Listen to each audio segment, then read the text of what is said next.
Hello, TJ. Hi, friend. How are you? What happened to your laptop, TJ? Um, all the traveling throughout the year, like I just stuffed shit into my book bag, and it got dented from something in my book bag on one of the road trips, and the space bar doesn't work. And I'm going to get one after this, and I've learned my lesson. What are you doing? What are you doing right now? What is going on in your life as you wait on free agency? I sent my wife and dog upstairs. I said, "Do not make a sound." And my son is fast asleep right now, so hopefully he's quiet. Great. I think we should start. We should talk about the playoffs a little bit. Tommy and I have been talking about this a bunch offline, but it just seems like there's been such a war of attrition. You go down the line, Kawhi gets hurt, Brooklyn has injuries, the Lakers have injuries, Joel's not at 100%, Mike Conley for the Jazz isn't at 100%, Chris is out right now with COVID. I don't remember a time where there were this many injuries to really good players, at least in my memory. And it's having a profound effect on the outcomes of these series. Yeah, I mean, I agree with you. The only thing I can really say about it is the one common denominator to me is fitting this season in a shortened period of time. No matter how guys take care of their bodies, if they rest, the injuries keep happening. And I think it's from fitting this season in a shortened period of time, which we had to do. And this year has been like no other with COVID and obviously the injuries that you just said. But to me, it's unfortunate that it's happening, but it has to be done. But to me, like I said, the shortened season is the common denominator for sure. Let's talk about Ben Simmons for a second. Tommy and I went on the Green Light Pod, and I defended Ben. I couldn't help but feel bad for him in Game 7. And, you played with him for a couple years when we were teammates in Philly. I go back to something Doc said earlier in the season, and he's had to deal with this. Why doesn't he shoot? Why doesn't he shoot? Why doesn't he shoot? For the last 4 years. But Doc said something along the lines of like, let's appreciate Ben for who he is. Let's appreciate his own greatness. Do you think, certainly on Twitter to an extent, he would have found this amount of ridicule, but do you think if he wasn't in Philly, his life would be a little bit easier? From playing in Philly, they let you know about it every single night. They let you know how they feel. I certainly think if he was in a smaller market where, they weren't so passionate about their sports teams, I think his life would be different. But I completely agree with Doc. Like, after having a front row seat watching Ben, he defies gravity, physics, and all the above. Like, you sit there and you're like, this guy's incredible. The way he's able to see the floor out in transition, in my personal opinion, he's one of the hardest guys to stop in the entire league. And I personally think it's unfair what's happening to him. Does he need to shoot more? Sure. But he's not, to me, the single-handed reason that they lost. And, I really feel bad for him. JJ, can you explain, we were talking about this yesterday, but can you explain just to our audience the amount of shots that he creates for other people? I mean, you guys both were beneficiaries of this to a certain extent. JJ, obviously, he got you a lot of open looks. But how he does that in a way, because I think it's a thing that, a casual fan may not necessarily understand when you're watching their games. Well, to be very clear, TJ doesn't shoot threes. TJ doesn't shoot threes. So Ben didn't create a lot for TJ. Yeah. So TJ's just hanging out in the dunker. That's the thing. JJ is so spot on. It's not like I was getting floppy action ran for me and he was getting me the ball. But in the open floor, he commands so much attention. And when he's driving to the basket, and people have to collapse. And when he does, his vision is just absolutely incredible. You know, at his size, for how quick he is, you shouldn't be able to do the things that he's able to do. And his vision is some of the best in the league. And it's incredible to watch. And, you know, even in the game 7, I think it was overshadowed by the amount of shots that he took, but he had 13 assists. And in my personal opinion, I think that's quite easy for him to do on a nightly basis. Yeah. People talk all the time about being able to create your own shot. Ben creates shots. He just does it for other people. And if you look at it statistically, I can't remember the exact stats, but I know there was a big article earlier this season. If you look at over the last several seasons of the NBA, Ben has created more wide open threes for his teammates and more makes from three from his teammates by a huge margin relative to anyone else in the NBA. So he is a creator, just not in the traditional sense of I'm going to ISO and get to the mid-range and get to my spot and pull up. But the one thing I'll say is, and this is not a knock on him, this is just we're explaining who he is as a player. Some of it is in the playoffs, you need to be able to create a mid-range shot. And if you look at the teams that are now in the conference finals, with maybe the exception of Atlanta, all those teams have guys that thrive in the mid-range, whether it's Kawhi, PG, Drew, Chris Middleton, Devin Booker. Like we talk about layups, we talk about getting to the foul line. You've got to be able to shoot mid-range shots in the playoffs, which you kind of do very well. Thank you for saying that, because from someone that shoots the mid-range a lot, and I would like to say at a high percentage, I'm glad that it's being shown that the mid-range is not dead. You know, because you see all these teams, which is great for you, that are just salivating over the 3-point shot, you know, 3-point layups, like so analytically driven, which I think it's bad for the game, but that's neither here nor there. But talk your shit, TJ.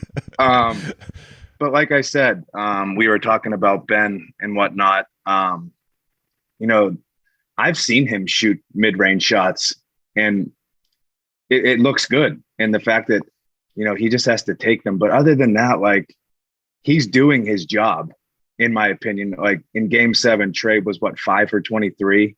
Yeah, defensively, people talk about he hasn't improved as a player. I played with him his first 2 years. He wasn't the defender. He had the talent and the potential to be the defender he is now. But his improvement to me is on the defensive side of the ball. There was the potential there when I played with him those first 2 years, and now he's an all-NBA defender. He's as disruptive on the defensive end as anyone else in the NBA. In my personal opinion, I think he's the best defender in the league. You know, I think obviously Rudy Gobert is an elite shot blocker, but Ben guards 1 through 5. And that is, to me, more elite than anything. We had a conversation back in the fall about certain defensive players of the year have to be hidden in the playoffs, and at certain times they aren't even able to play in the playoffs depending on matchups, which is an interesting conversation to have in general when you think about that award, and you realize, I mean, we should talk a little bit. I mean, before we get to the Clippers. Tommy doesn't like to shit on people. He's basically saying Rudy Gobert the last 2 years has been unplayable in the playoffs, yet he was and rightfully so, he was the anchor of a really good defensive team, and a lot of the advanced analytics, defensive win shares bears that out, that he was the best defensive player, blah, blah, blah. I believe in analytics, but at some point, like, we have to acknowledge people like Ben or Kawhi that are not anchors, that are out there guarding Drew, that are out there guarding the motherfuckers, that are out there guarding the Kyries and the Hardens and the Kawhis of the world. I mean, I completely agree. I think Rudy is an elite shot blocker. But to me, you know, the guys that are able to guard 1 through 5, because Rudy's back there to blocking shots, and in that Clippers series, he did struggle to guard, you know, when he had to switch on to other guys. But to me, Ben, and the guy that's not talked about enough, is Drew Holiday. I think he's one of the most elite defenders, does not get enough credit ever for his defensive ability. And I know you played with him. He's elite. This is a Drew fanboy podcast. Everyone comes on. We've had like 7 people. Dame was our first guest from the bubble, and it was like the thing he said 5 minutes in, basically, is that Drew is the person who defends him the best of anybody in the league. No, I mean, I don't necessarily have Kyrie's handle, but guys just don't like take the ball from me ever, and he's done it at least 4 or 5 times this year, and you just feel like a middle schooler, or at least I do when I'm playing against him. One more thing on the playoffs. The OG Russ Bankston, who is slam writer. He's been part of the NBA and sneaker culture for decades. He said something on Twitter last night that I thought was so true. I'm going to paraphrase his message, and basically it's like people were complaining about parity in the NBA when it was Cavs Warriors in the finals every year.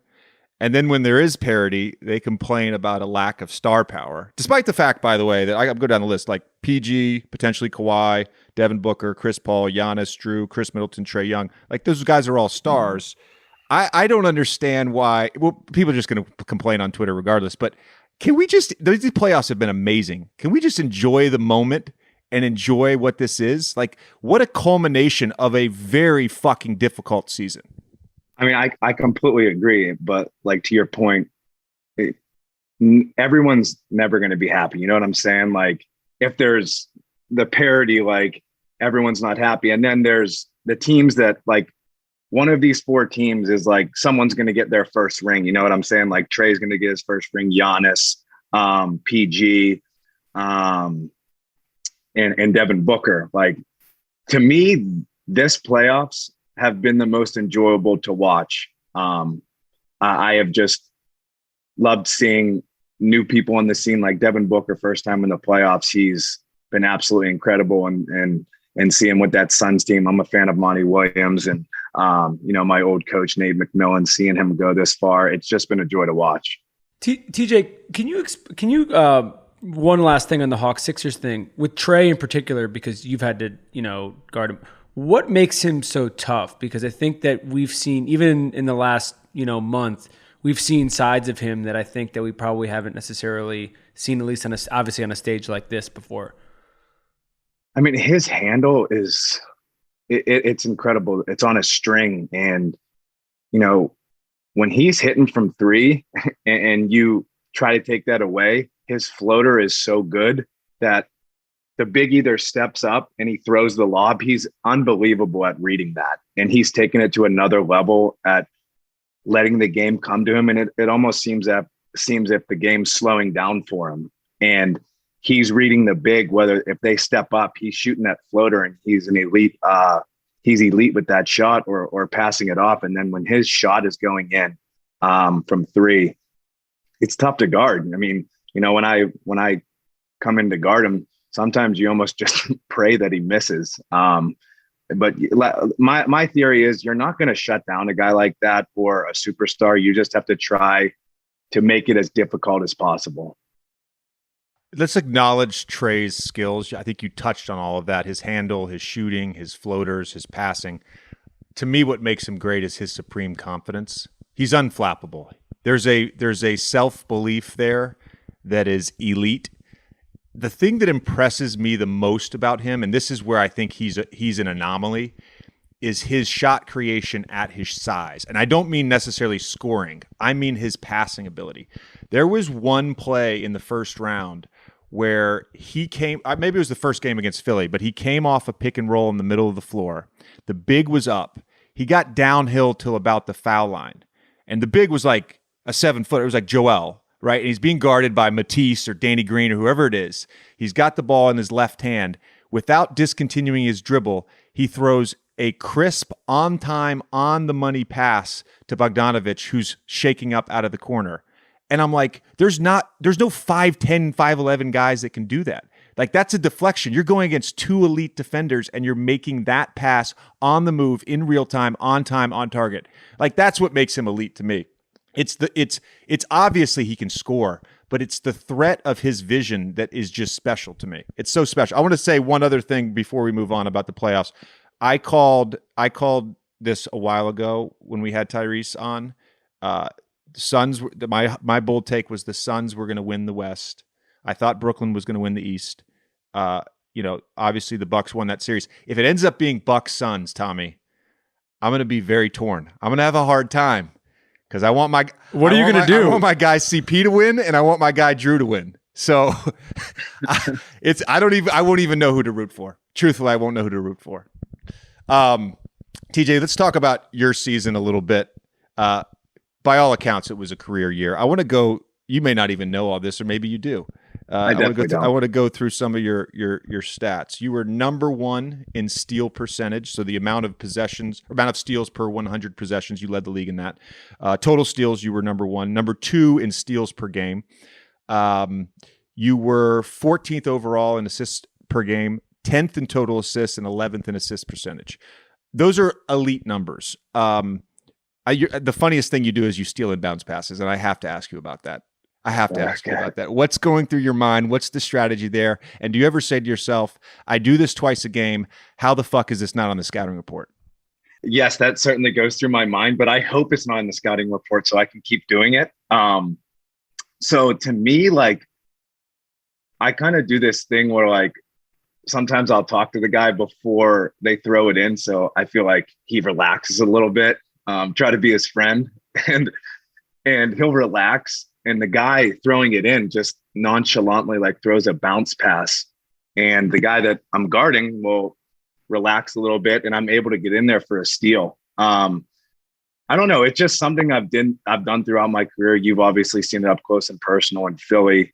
I'm going to joke here, but you said all that stuff about steal percentage. And, I personally think I got snubbed for an all defensive team. Yes. Okay. And that is a joke. I'm just kidding. No, you're not. I'm kidding. I know how competitive you are. We're backing you up on this. You were snubbed. We're backing you up. You play the nice guy. This is what you do. You play the nice guy, but I know you. You are a killer.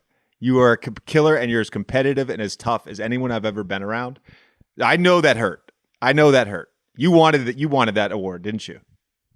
I mean, yeah, it would have been nice, but because who knows if I'll ever accomplish something like that again, like leading the league in steals. Like, I led the league in steals because I had 10 in one game. That was the reason that I probably led the league in steals, because I put myself ahead of so many others just by that one game. And but honestly, like, you're right. I'm a killer and I'm competitive. Like, that would have been a nice thing to accomplish, throughout my career, especially coming off the bench and stuff. But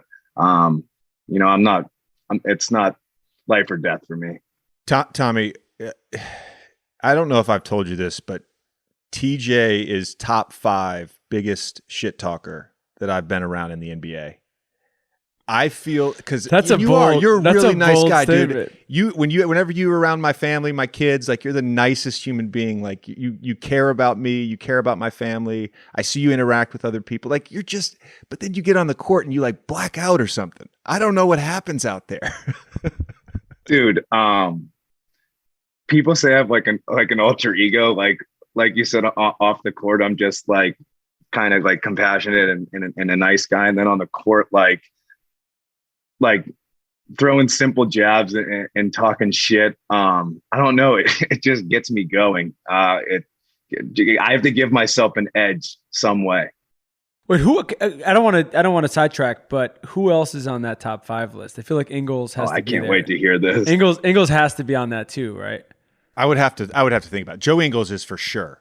He does the same thing I do. He'll play nice. He'll play Mr. Nice guy. He'll play yes. nice. Yeah. 100%. Here's the difference between you and Joe. Joe actually is an asshole. Like, he's a total asshole. You're actually a nice guy. No, everybody knows I love Joe, but he is an asshole. He is definitely an asshole. TJ, I think what's remarkable about your career year, and there's a few guys, and we probably mentioned this before, I'm so in awe of players who had career years this year because of the difficulty of the season. You specifically, so obviously we've talked a ton about the COVID protocols and the shortened season and blah, blah, blah, the condensed schedule. That's been super tough. You're a free agent, so that's got to be on your mind. You became a dad for the first time. Congratulations on that. Thank you, Told sir. you that obviously before. Yeah. And then you're dealing with some internal turmoil in the organization. How were you able to, like, what was the priority on a daily basis? What was the mindset on a daily basis that you were able to block all that stuff out and perform at such a high level? It was simple for me. You've been around me in Philly. It was just to come in and do my job, affect the locker room in a positive way. I think you can speak for me in that light. I do a pretty good job of that. I did that in Philly, and just being a good teammate and bringing good energy on and off the court. But to me, just kind of controlling what I can control, come in and do my job, get my work in, be a good teammate, be a good person, kind of keep my head down and work my butt off. And that's what I did on a daily basis.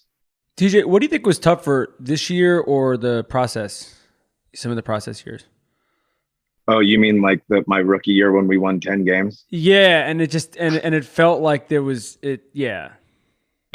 No, I mean they were all difficult in their own right. My rookie year going into a game knowing we were probably going to lose wasn't a good feeling, but I knew what we were trying to build in Philly. Ended up getting Ben, JoJo, JJ, all those guys. But this year, to me, it wasn't difficult. Yeah, the schedule was tough and all the testing, that stuff was difficult. But our coach, Nate Bjorkgren, he instilled like this confidence in me and believed in me and gave me so much confidence to go out there and play at a high level that, I owe him. On the court stuff wasn't difficult for me. It was the testing and all that other stuff that was difficult. So I would probably say, the process years early on were probably more difficult for me. You brought up Nate. We should just talk about this briefly, but I feel like you've now played for a few coaches, because you played for Nate McMillan as well and Brett in Philly, where there were a bunch of guys that maybe liked the coach, and then there were a few guys that maybe didn't like the coach. And I've been in those tense locker rooms and those tense work environments, some with you. And I think if there's a lesson to be learned in your time in the NBA from how to be a head coach, what do you think it is? So from sitting back and watching, and if I'm ever a head coach in the NBA, I am going to tell myself that it is literally impossible for everyone to like you. You are not going to be liked by everyone in your locker room, and you just have to accept that. You have to be who you are and hold everyone accountable and just realize, like I said, that not everyone is going to like you, and you can't please everybody. I think that's really well said. Stan used to say that all the time when I was with him in Orlando. And there were times in Orlando where I did not like Stan, and he probably didn't like me either early on. I was in his that first year with him. I was in his office all the time. Dude, seriously, why am I not playing? Why am I not playing? What do I need to do? What do I need to do? I should be playing. And he would say that. He would say, look, it's impossible. At the time, it was 15 guys on a roster. It's impossible for me to please 15 guys. And now Right. It's like, it's impossible to please 17 guys. Everybody's not going to be happy about their role, communication, whatever it may be. The biggest lesson I've learned is like you only need two things. You need basketball acumen. That's very obvious. If you are not a basketball genius, your players are not going to respect you, because the best players are basketball geniuses. So they need a peer in that coach's seat. Second thing is interpersonal skills. That's all it comes down to, is just being honest, being able to talk to guys on and off the court, being able to communicate with them in a respectful manner, and being able to tell them when things are wrong or right. It's, to me, that's what it comes down to. It's just those two things. You're the hiring expert for your company, and what you really need is help making your short list of quality candidates. You need a hiring partner who helps make your life easier. You need Indeed. Indeed is the job site that makes hiring as easy as 1, 2, 3. Post, screen, and interview all on Indeed. Get your quality short list of candidates whose resumes on Indeed match your job description faster. Only pay for the candidates that meet must-have qualifications and schedule and complete video interviews in your Indeed dashboard. Indeed makes connecting with and hiring the right talent fast and easy. With tools like Indeed Instant Match, giving you quality candidates whose resumes on Indeed fit your job description immediately, and Indeed skills tests that on average reduces hiring time by 27%. You can choose from more than 137 skills tests, then add your must-have requirements so you only pay for applications that meet them. Plus, according to Talent Nest, Indeed delivers 4 times more hires than all other job sites combined. Face it, if you're hiring, you need Indeed. Get started right now with a free $75 sponsored job credit to upgrade your job post at Indeed.com/JJ. Once again, this is a great deal. Get a $75 credit at Indeed.com/JJ. This seems like a no-brainer, Tommy. This offer is valid through June 30th. Terms and conditions apply. Look, no one likes moving. You may have the perfect place in mind, but then you start thinking about the hassles of moving heavy furniture, taking it apart, putting it back together, and that dream goes out the window. But if you're a longtime listener of the Old Man and the Three, you already know there's a furniture brand that might as well be made for moving. Burrow. Their furniture is easy to assemble, easy to move. Burrow's initiative, modular design, and super helpful instructions make assembling and disassembling your furniture quick and hassle-free. So when it's time to move, your Burrow furniture won't hold you back. Burrow's furniture is designed for the way you live, like their award-winning Nomad sofa, which has a built-in USB charger, or their new Range collection of seating that features wider seats and deeper cushions. So ditch the warehouse and shop online. You get fast, free shipping on every order, which saves you an average of $100 on large items like a couch. Right now, you can get $75 off your first order at burrow.com/JJ. That's Burrow.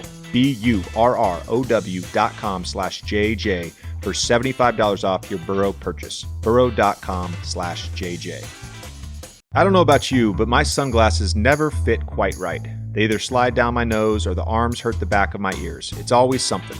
Plus, they wear down quickly after one day at the beach, which sucks because they're expensive, and I'm honestly not even sure why. That's why you've got to check out Rain. They make the best classic handmade sunglasses money can buy. Rain was founded back in 2009 by 3 California guys frustrated by the lack of quality eyewear at an accessible price. They set off on a sunglasses journey focused on using premium materials to create super lightweight, carefully crafted sunglasses. Their lenses are manufactured by the world-renowned Carl Zeiss Vision, and the frames are made with the highest quality materials, so they maintain the shiny new sunglasses look for years. What do Rihanna, James Harden, Shea Mitchell, and John Hamm have in common? They all wear Rain sunglasses. Wow. That's why it's not surprising that GQ named them 2021's best sunglasses for men. I'm glad to know I have something in common with Rihanna, Tommy, because I also wear Rain sunglasses. And they even have free shipping, free returns, and a 1-year warranty. So what do you have to lose? I can honestly say these are the best sunglasses I've ever owned by far. They're just the best. Agreed. They're amazing. Look no further. You finally found the perfect sunglasses brand. Right. This doesn't even feel like a pitch to me. I just love their like legit. No, they're amazing. They're amazing. Right now, Rain has an exclusive offer just for the Old Man and the Three listeners. Head to rain.com, RAEN.com, and use promo code OLDMAN to receive 25% off your first order. That's such a deal. 25% off these sunglasses is insane. That's Rain, RAEN.com, and use our promo code OLDMAN for 25% off your first order. Do you think it's harder now to block out some of the outside noise? And I think the specific example I would give is Coach Bud in Milwaukee. You know, that's a team that very well may win the championship this year. They're in a good position to do it. And if you go on Twitter before they won Game 7, all it is so-and-so is going to go replace him. He's doing a horrible job, blah, blah, blah. Like, not that the coach is sitting on Twitter the night before Game 7 anyway, but do you feel like that's gotten worse, or this is just always how it's been, and because of social media, it's just a little more like in your face? I mean, I think there are good things about social media. Are there? But yeah, I mean, like I post what I'm drinking with my wine, and I think it's good like that, posting for like Waiakea, the water and stuff like that. Other than that, I think it's an incredibly toxic place. Whether Bud is on social media the night before, I would have to go with no. He's going to be asked that. He's going to be asked that question by the media the next day, anyways. So I think it's impossible to run from, because I stayed off social media for 2 years. And I was actually very comfortable with it.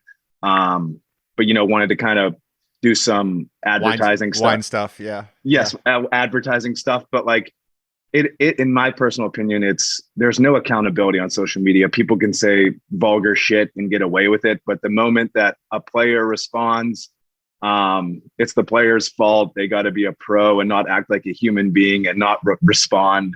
But it's hard to run from, in my opinion. I love that. I was going to say the same thing. Like, I don't think Bud's checking Twitter. I don't know. Look, I know there are coaches that spend a lot of time on Twitter. I played for one of them. And I don't think Bud's on Twitter. I don't even think necessarily any coach is really paying attention to what's being said on Twitter. I do think the pressure is inherently part of the job. I can't remember who said it, but I remember one of the head coaches in the NBA is like, you get hired to be fired. And then, of course, there's the anomalies, Pop, Spo. Rick Carlisle had a hell of a run in Dallas.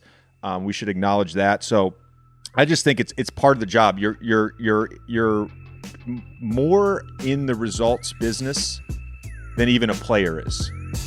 Because you're the scapegoat. Like it's easy to scapegoat the coach. Oh, we need a new voice. Blah blah blah.